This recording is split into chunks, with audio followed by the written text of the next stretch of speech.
नमस्ते।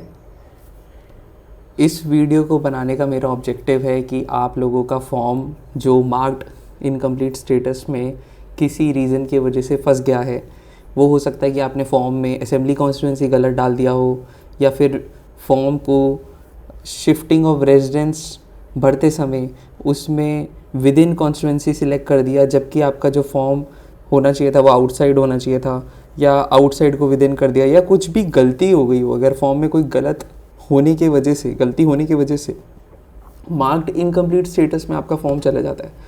सो मैं एक एप्लीकेशन नंबर है उसको ट्रैक करूँगा, फिर आपको कैसे उसका रिजॉल्व करना है, कंप्लेंट रजिस्टर करनी होगी, कैसे उसको ठीक करना है, वो हम करेंगे।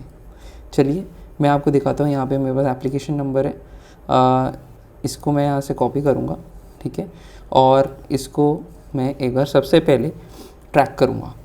आप वोटर सर्विस पोर्टल पर जाइए, कोई भी आईडी से लॉगिन कर लीजिए, किसी भी मोबाइल नंबर ओटीपी से डाल के लॉगिन करिए। उसके बाद फिर ट्रैक एप्लीकेशन स्टेटस पे जाइए, वहाँ पे एप्लीकेशन नंबर डालिए। 7th और 9th कैरेक्टर जो होता है वो अल्फ़ाबेट होता है, मैंने पहले भी ये बहुत बार वीडियोस में बताया है, ठीक है। उसके बाद आप स्टेट सेलेक्ट करेंगे, एप्लीकेशन को ट्रैक करेंगे। यहाँ पे आप देखेंगे कि जो आ रहा है वो मार्क्ड इनकम्प्लीट स्टेटस आ रहा है। सबमिटेड कब से है? 26 अप्रैल से, आज है 31 जुलाई।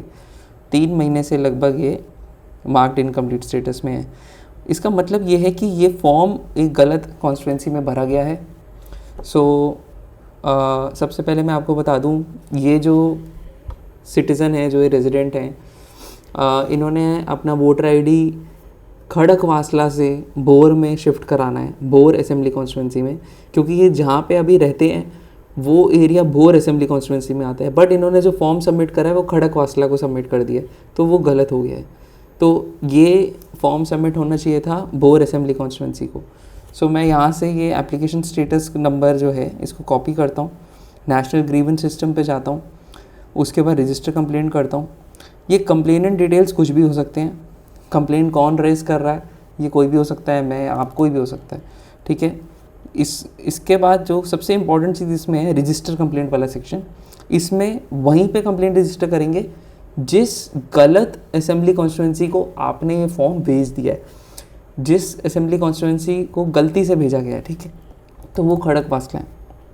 तो मैं यहाँ से खड़कवासला सिलेक्ट करूँगा, 211 खड़कवासला वालों को सिलेक्ट करके एपिक कैटेगरी सिलेक्ट करूँगा, इलेक्टर फोटो आईडी कार्ड, और डिले इन करेक्शन को सिलेक्ट करूँगा। यहाँ पे रेफरेंस नंबर जो कॉपी करा उसको यहाँ पर डालूँगा, और यहाँ पे फिर मैं लिखूँगा, इनको रिक्वेस्ट करूँगा कि सर खड़कवासला वालों के पास गलती से आपके पास ये मेरा फॉर्म आ गया है, जबकि मैं जहाँ का नया निवासी हूँ, जहाँ का रेजिडेंट हूँ, वो मैं भोर का हूँ, और ये जो मेरा फॉर्म है प्लीज़ भोर को ट्रांसफ़र कर दीजिए, क्योंकि मैं जहाँ रहता हूँ वो भोर असेंबली कॉन्स्टिट्यूंसी भोर विधानसभा में आता है। सो प्लीज़ ट्रांसफ़र और forward my form 8 application request to 203 Bhor assembly constituency, by mistake filled wrong assembly as Khadakwasla, urgently forward request to Bhor and assign a BLO officer of Bhor।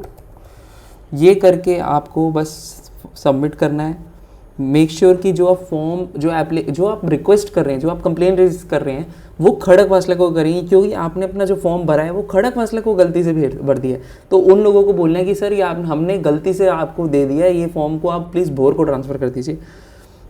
इसको आप submit करेंगे, एक complaint number register हो जाएगा। उसके बाद आप ट्रैक स्टेटस पे जाएंगे, तो ट्रैक स्टेटस पे आपको उसके बारे में दिखेगा, और जब आपकी कंप्लेंट रिजॉल्व होगी तो रिजॉल्व होने पे वो ऐसे रिजॉल्व करके आएगा, और उसके कमेंट्स आएंगे।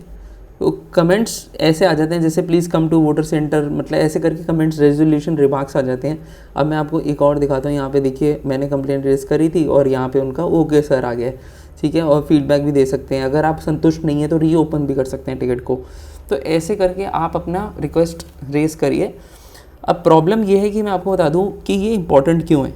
जब आप फॉर्म 8 भरते हैं और उसमें गलत कॉन्स्टिट्यूएंसी भर देते हैं और वो भरने के कारण से आपका जो फॉर्म है वो अटक गया है, ठीक है, 3 महीने से अटका हुआ है फॉर्म, जो हमने ये केस लिया, और अगर आप उस पर्टिकुलर वोटर आईडी कार्ड के लिए न्यू फॉर्म 8 भरेंगे ना तो आपको एक एरर आएगी, और एरर ये आएगी, वही कहेगा another form is already in process with voter ID card number this so and so, this is the application number, please wait till the final action has been taken. तो जब तक आपका पुराना वोटर आईडी कार्ड का जो form है वो जब तक ख़त्म नहीं होगा, जब तक वो प्रोसेस नहीं होगा, या तो एक्सेप्ट या रिजेक्ट जब तक नहीं होगा, तब तक आप नया फॉर्म भर ही नहीं पाओगे। तो इसलिए ये पुराने फॉर्म को कैसे ना कैसे करके तो हमें या तो एक्सेप्ट कराना पड़ेगा या तो रिजेक्ट कराना पड़ेगा, कोई ना कोई फाइनल स्टेट लानी पड़ेगी, तभी आप नया फॉर्म भर पाओगे, फॉर्म 8 भर पाओगे। तो इसलिए हमें ये कंप्लेंट रेज करनी ज़रूरी थी।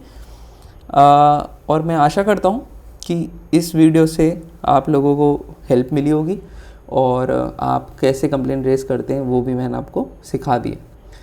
थैंक यू, जय हिंद।